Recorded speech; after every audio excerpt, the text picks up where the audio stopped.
The day my divorce was final, my wife threw a huge 50-person victory party. By morning, she was begging. March 11th. The day my divorce became official and Nora celebrated with 50 people inside the house I'd made the down payment on. Gold streamers. A rented sound system. A man who brought flowers and left fire emojis in her comments. While she was dancing, I was reading a forensic report showing she and that man had formed a business together, using our money, the same week she filed for divorce. While she was giving toasts, my attorney was preparing a filing for 9 the next morning. She called me at midnight from inside that party, and I could hear the music behind her voice. By dawn, the music was gone. By 9 a.m. she was texting me that she would give back everything. She threw that party because she thought I had nothing left. She forgot that the quietest man in the room is usually the one who's already done the math. Viewers, before you continue, please subscribe, like and share for more interesting stories. My name is David Orth. I'm a civil engineer, the kind of man who spends his days calculating load capacity and stress tolerances, who believes that any problem, given enough data and patience, can be solved. I work for a municipal infrastructure firm in Columbus, Ohio, where I've spent the last 11 years designing bridges, overpasses, and drainage systems that most people drive across without a second thought. I'm methodical. Precise. I don't make decisions without evidence, and I don't walk away from things I've built without exhausting every option first. That's who I am professionally. Personally, it took me 9 years to apply the same standard to my marriage, and by the time I did, the structure had already failed. March 11th was a Tuesday. The same day the Alum Creek Overpass project I'd been designing for 3 years received final city approval. 2 things I had poured myself into, one moving forward, one finally, officially, over. I sat across from my attorney, Ray Tillman, in a downtown Columbus conference room that smelled like printer ink and recycled air. He slid the finalized divorce decree across the table without ceremony.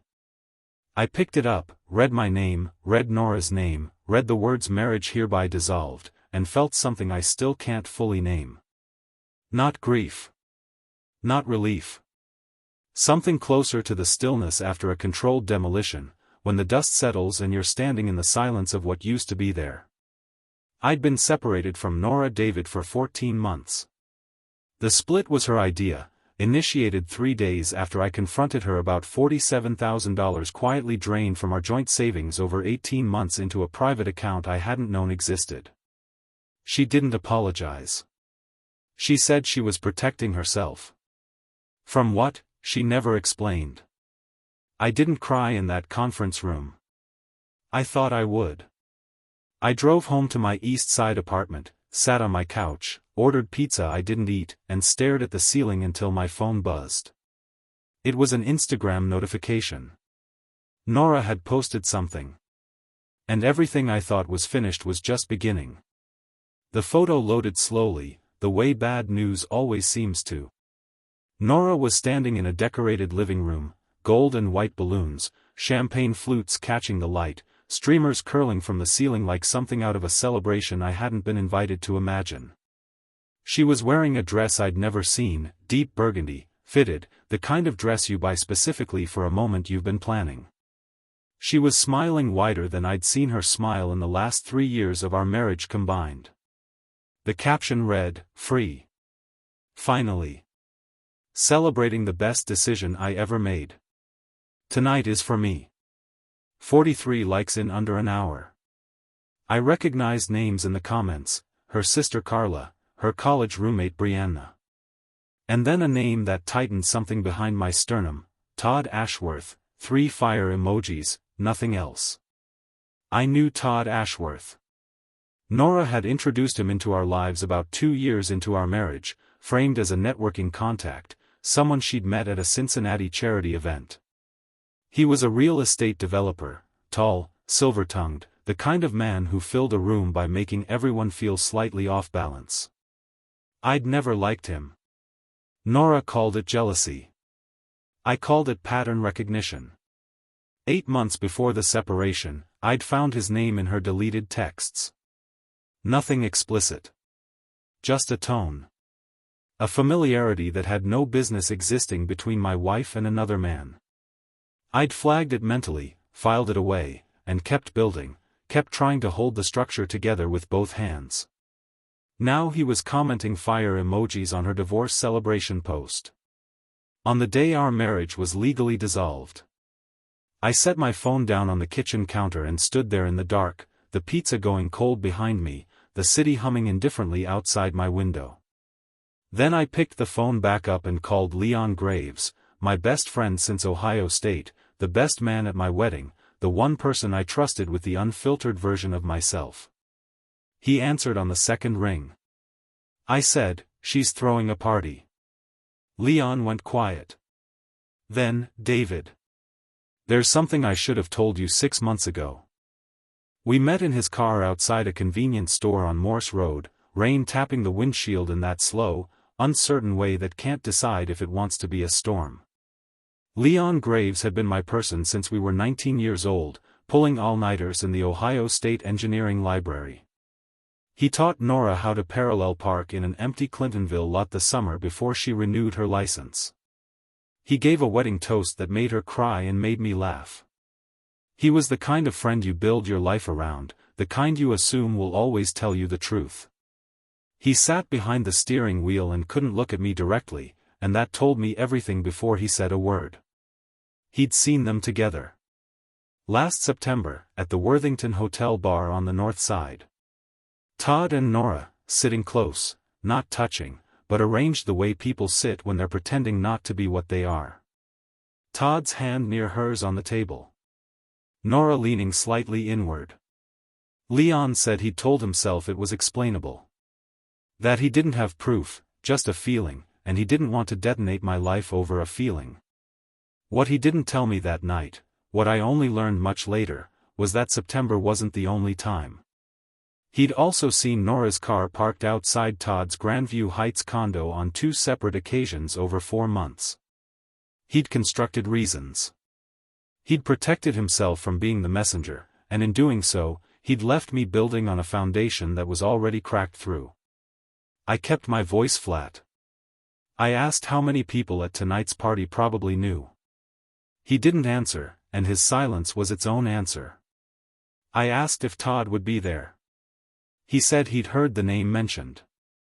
I started the car. I'd ridden with him but needed the motion of doing something with my hands.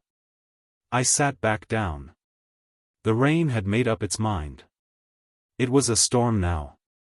"I'm not going to the party," I said. "But I'm going to know everything that happens inside it." Leon looked at me carefully. "What are you planning?" I looked straight ahead at the wet street and said, "I'm an engineer, Leon. I don't plan. I design. I didn't crash the party. I want that on record. What I did was methodical, quiet, and entirely within the bounds of what a man is allowed to do when he needs information and has the patience to gather it correctly." I called Patricia Owens, Nora's neighbor, a retired schoolteacher who had lived on that street for 22 years and had never once pretended to find Nora charming. I had her number because 2 years earlier, when Nora had hosted a graduation party that went until 2 a.m. on a Wednesday, Patricia had called me instead of the police because she said I seemed like the reasonable one. That phone call had embarrassed me at the time. Tonight it felt like foreshadowing. Patricia confirmed what the Instagram post suggested. Cars lined the entire block. Roughly 50 people inside. A rented sound system. She described it the way she described everything, with the precise, unhurried disdain of a woman who has outlasted several neighbors' poor decisions. Then she mentioned, almost as an aside, that the tall man with the gray car had arrived carrying flowers. I thanked her and hung up. Flowers. Todd Ashworth brought flowers to my ex-wife's divorce party. While I was sitting in my East Side apartment with cold pizza and a finalized decree, he was walking through the door of the house I'd made the down payment on, carrying flowers. I opened my laptop. I navigated to a folder I hadn't opened in 3 weeks, the forensic accounting report Sandra Cho had delivered quietly after 8 months of digging through the financial records Nora's attorney had submitted during discovery. Ray had thought hiring Sandra was excessive. I'd thought it was engineering. You don't approve a bridge without stress testing every joint. Sandra had flagged anomalies, told me to hold the report, and I'd held it the way you hold a structural assessment that confirms what you already suspected but weren't ready to act on. Tonight felt like the moment to act. I read through it slowly, carefully. And then I reached the section Sandra had highlighted in yellow, and my hand went very still on the mouse. Todd Ashworth's name was listed as a secondary authorized user on 2 of Nora's undisclosed accounts. They weren't just involved. They were financially entangled, had been, for longer than I'd understood. My phone buzzed. An unknown number. The text said, "She told everyone tonight that you signed away the house because you were too weak to contest anything. Thought you should know. A friend." I stared at that message for a long time. Long enough for the rain outside to ease off and the street to go quiet. Then I read it again, because I'm an engineer and I don't react to data until I've read it twice. She had told people I folded. That I'd surrendered our house, the house I'd made the down payment on, the house where I'd renovated the kitchen over 2 consecutive weekends with my own hands because Nora said she wanted subway tile and I wanted her to have what she wanted, because I lacked the spine to fight for it. The house had been awarded to Nora in the settlement. That part was true. What was not true was the reason. Ray and I had made a deliberate, calculated decision to concede the asset she wanted most and concentrate our energy entirely on the financial disclosure she was working hardest to conceal. We gave her the house the way you give someone a card that looks like the winning hand while you're holding the actual one. And she had taken that concession, carried it into a room full of 50 people, and built a story around it that made her look powerful and made me look broken. Nora had always been gifted at narrative. I'd watched it for 9 years without fully naming it. When she quit her marketing job in 2021 after a blow-up with her supervisor, she told our entire social circle the company had restructured her position out of existence. When she totaled her first car, she told her family the other driver ran a red light. I was the only one who knew she'd been looking at her phone. She didn't lie loudly or dramatically. She adjusted the frame, quietly, surgically, always positioning herself as the person something happened to rather than the person who caused it. 50 people in that house weren't just celebrating a divorce. They were inside a story she had been writing for months. I forwarded the anonymous text to Ray. Then I forwarded Sandra's report.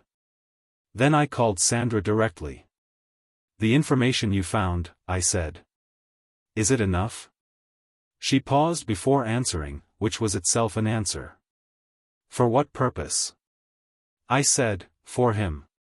For Todd Ashworth." Sandra went quiet for a moment that stretched long enough to make my chest tighten. Then she said, "David, there's something I didn't include in the summary. I was waiting for you to ask." Sandra Cho did not rattle easily. She was a forensic accountant who had spent 15 years finding the financial truth people buried underneath legitimate-looking paperwork, and in that time she had developed the particular calm of someone who has seen too much to be surprised by most of it. So when her voice shifted, when it dropped a half-register and she chose her next words with the deliberateness of someone stepping carefully across uncertain ground, I felt it before I understood it. She had found a wire transfer. Dated 14 months ago, the same week Nora filed for divorce, moving funds from one of the undisclosed accounts into a property LLC registered in Delaware. The LLC had 2 listed members. Nora David. And Todd Ashworth. They had formed a real estate investment company together, capitalized in part by money funneled from our marital assets, while we were still legally married. Sandra had excluded it from her summary because the implications pushed past civil divorce proceedings into territory that could involve wire fraud, asset concealment, and potentially conspiracy. She hadn't wanted me to stumble into that territory without understanding what it meant. She needed me to choose it consciously. I stood at my kitchen window and looked out at Columbus, the same indifferent city I'd been engineering pieces of for over a decade, and I thought about 9 years. About the $47,000. About the kitchen I'd tiled with my own hands. About 50 people in a glowing house laughing at a version of me Nora had constructed from careful omissions and deliberate reframings. There was something clarifying about that moment. Not rage was too hot for what I felt. This was colder. More structural. The feeling of finally having the complete load calculation in front of you and understanding exactly what you're dealing with. I asked Sandra what I would need to do. She said I'd need to file a separate civil action against Ashworth and notify the DA's office. The documentation was significant. Then I asked about Nora. Sandra paused in that careful way again and said, "She signed those LLC documents, David. She's not a bystander." I absorbed that. I was still absorbing it when my phone lit up with an incoming call. The screen read, "Nora. 11:47 p.m. From inside her own party, my ex-wife was calling me. I let it ring 4 times. Not from hesitation, from the habit of composure I'd spent 9 years developing inside that marriage. By the 4th ring I'd already decided I would answer, already decided what register I would use, already understood that this call was not what it was going to present itself as. I picked up. There was party noise behind her, music, layered voices, the high bright sound of a celebration still going, and then a shift, a door closing somewhere, the noise dropping to a muffle. She'd stepped somewhere private. That detail alone told me something. David. Her voice was careful. Not triumphant, not cold. Careful, the way it got when she was navigating something she hadn't fully mapped yet. "Nora. I just wanted to make sure you were okay. Today was a big day and You're calling to check on me," I said. "From your divorce party." Silence. Then, "It's not what it looks like." I said I hadn't seen it, which was technically the most precise available truth. She made a sound I couldn't categorize. Then she said someone had sent me the Instagram post, hadn't they? I said nothing. She'd done this 4 times during our separation, called me after contentious legal filings, after documents I'd been copied on that she thought might catch me off guard. I used to interpret those calls as emotional check-ins, evidence that some part of her still cared about what I felt. It took me an embarrassingly long time to understand they were reconnaissance. She was measuring my composure, gauging what I knew, calibrating her next move based on how I sounded. She told me she didn't hate me. I told her I knew. Then she said she just needed to feel like she'd won something, and that word, won, landed in the room between us with a weight she didn't seem to notice she'd placed there. I kept my voice level, the way you keep your hands level when you're working with something fragile and dangerous. I told her she should call her attorney in the morning because mine was filing something at 9. The party noise in the background suddenly seemed very far away. "David, what did you do?" Her voice had changed completely. Every trace of careful warmth was gone. What replaced it was something I had genuinely never heard from Nora before. It was fear. I didn't sleep much, but I didn't need to. By 8 in the morning Ray had filed the supplemental civil action, citing the undisclosed LLC, the transferred marital assets, and the financial entanglement with Todd Ashworth in language that was precise, documented, and impossible to characterize as speculative. By 8:30 he had submitted Sandra's full report to the Franklin County DA's Financial Crimes Division with a formal request for review. I went for a run after that. The kind where you don't wear headphones because you need to hear your own breathing, need to feel the specific weight of your own body moving through the morning, need something physical to anchor you while everything else is in motion. When I got back there were 7 missed calls. 3 from Nora. 2 from an unfamiliar number that turned out to be Todd Ashworth's attorney, which told me Todd had already heard something and was already moving to position himself. 1 from Carla, Nora's sister, which I didn't answer. 1 from Leon, who had clearly picked up signal through the channels that carry information between people who think they're in separate conversations but aren't. Nora's texts came in sequence, each one a degree more unraveled than the last. At 9:03, please call me. This is not what you think. Todd told me this was legal. I didn't know all of it. Please, David. At 9:11, I'm scared. At 9:34, I'll give back the house. I'll sign whatever you need. Please just call me. I read each one the way I read structural reports, looking for what was actually being communicated beneath the surface language. What I found was that she was telling the truth about being scared, and probably telling something close to the truth about Todd's representations, and that neither of those facts changed what had happened or what the documentation showed. Todd, I later learned, had a civil judgment against him in Hamilton County from 2018, a former business partner who sued him for misappropriation of investment funds. It had settled quietly, no criminal charges, no public record most people would think to look for. But Sandra had found it. A pattern documented in waiting, the kind that makes a DA's office considerably more interested when a second set of allegations arrives on their desk. The doorbell rang. I opened it. Nora was standing on my doorstep in last night's dress, mascara faintly tracked beneath her eyes, the celebration entirely gone from her face. Please, she said. Can we talk? I looked at her for a long, quiet moment. Then I said, you can talk to Ray. I closed the door. Not with anger, I want to be precise about that, but with the quiet, deliberate energy of someone who has already completed the structural analysis and is no longer operating on emotion. Emotion is for the phase when you don't have data. I had data. I closed the door the way you close a project file when the work is done and submitted and out of your hands. What I pieced together over the following days, through Ray, through the legal process, and eventually through Carla, who called me the following Thursday in what I can only describe as a guilty conscience finally exceeding its own capacity, was that Nora had not been the architect of the financial scheme. Todd had built it. He'd presented the LLC to her as a tax-efficient investment structure, described the money transfers as occupying a legal gray area rather than constituting fraud, and handed her documents to sign while minimizing what they meant in language designed to keep her compliant without making her fully informed. She had signed things she hadn't sufficiently questioned, trusted explanations she hadn't independently verified, and moved money she knew wasn't solely hers into a vehicle she didn't fully understand. That didn't make her innocent.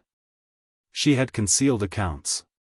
She had moved marital funds knowingly.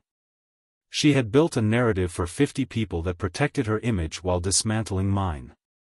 But she hadn't understood the full legal architecture of what she was inside. Todd had. He'd understood it precisely, built it deliberately, and when the DA's office initiated contact within 72 hours of our filing, which they did, moving with an efficiency that suggested Sandra's report had landed on a desk that was already paying attention, Todd's attorney began immediately constructing distance between his client and the facts. In doing so, that attorney inadvertently confirmed several details Sandra's report had flagged. The speed of Todd's defensive maneuvering became its own kind of testimony. Nora had thrown a party for winning and woken up losing, and the man she'd chosen over 9 years of my faithfulness was already engineering his own exit with the same smooth efficiency he brought to everything else. She had trusted the wrong architect. For months after the divorce was finalized, I was standing on the Alum Creek overpass, the bridge I'd spent 3 years designing, watching the first structural supports go into the ground. Steel and sky and the particular satisfaction of seeing something you built on paper become something you can stand on. The civil case was ongoing. The DA's inquiry had narrowed its focus to Todd, with Nora cooperating fully in exchange for reduced civil exposure. She had surrendered the house as part of a financial restitution agreement. I didn't fight to reclaim it. Some structures aren't worth preserving once you understand the foundation was compromised before you ever moved in. Ray had negotiated a recovery of $61,000, more than the $47,000 originally drained, with interest calculated under the asset concealment statute. When he called to tell me, I didn't celebrate. I said, "Good. File it." Then I sat quietly for a moment with the phone still in my hand, thinking about the version of myself who had renovated that kitchen, who had scheduled counseling sessions with the precision of a project timeline, who had held that marriage together with both hands long after the load-bearing walls were already gone. Leon and I talked, really talked, the long uncomfortable kind, about the Worthington Hotel, about what he saw and when, about what loyalty means when it costs something. We're still friends. It's different now, recalibrated the way a structure is after stress testing. You know where the weak points are, and knowing makes it more honest, which in the end makes it stronger. Nora texted me once in late June. She said she was sorry, not for asking for the divorce, but for how she'd done it. She said there was a difference. I read it twice. I didn't respond. Not from bitterness. Because I had already closed that file. I stood on that bridge and looked out at Columbus, wide, gray, indifferent, still standing, and understood that surviving the hardest thing doesn't make you triumphant. It makes you present. Still here. Still building. And 2 months later, when Sandra Cho called to tell me my name had surfaced adjacent to a property transaction I knew nothing about, and asked whether Nora had ever mentioned my life insurance policy, I sat very still and understood that some stories don't end. They just move into their next phase.